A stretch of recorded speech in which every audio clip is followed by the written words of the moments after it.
Well, after the news Hamas had accepted the initial stage of a hostage deal proposed by the U.S., thousands of Israelis have been protesting, marking 9 months of captivity for the more than 100 hostages who remain.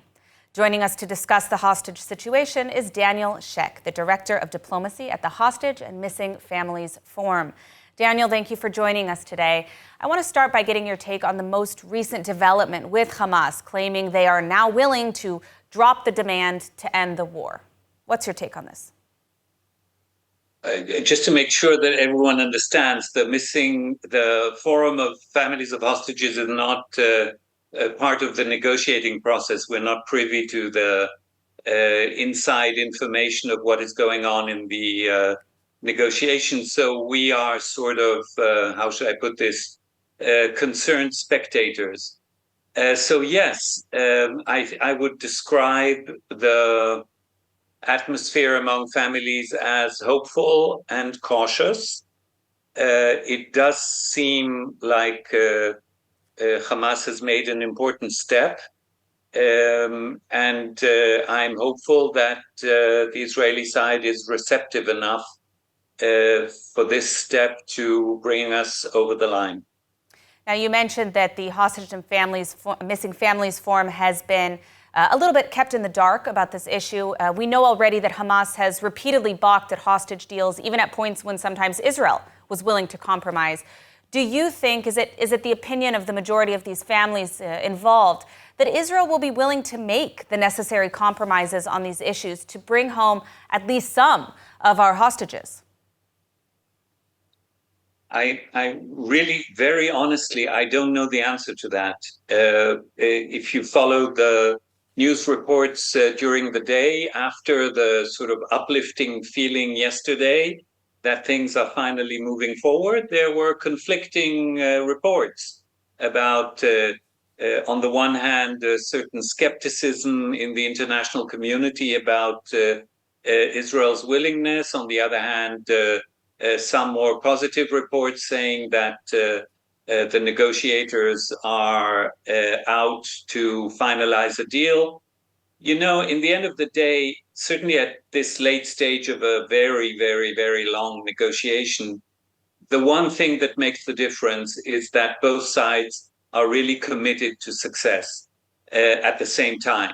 Because as you mentioned, there were moments during these very long 7 months of negotiations where the impression was that one side was more committed than the other. It needs to be concerted.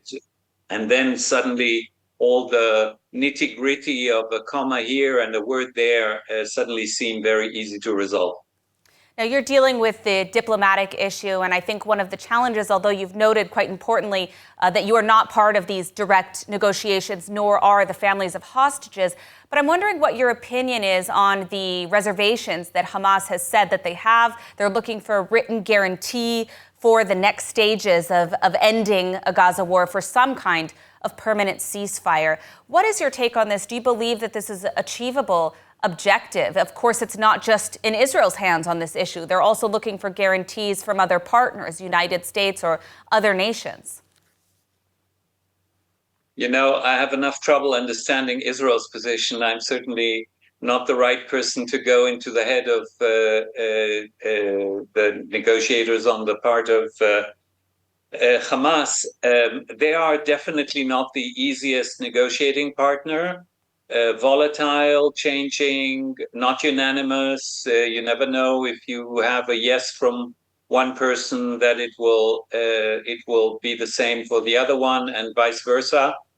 So yeah, both sides approach this negotiation with a huge amount of mistrust, and it's understandable. We are in the middle of a very, very bloody and very, very cruel moment of war. So again, the question is the political and the sort of the fundamental willingness to close this chapter of the war. My impression is that Israel is there. Certainly the military is. I think most of the negotiators. But in the end of the day, it's a decision by the government and the and the prime minister. And maybe the fact that Hamas, if it turns out to be true, does retreat from this very, very difficult demand that everything should pause and halt, even as a preamble to any kind of deal. If that is no longer the case, then it may be an indication that Hamas wants to end this too, one way or another. Absolutely. Daniel, we are out of time, but I want to thank you for your insights, and we will continue to hope for the best, for some kind of deal to bring our hostages home. Thank you. Thank you.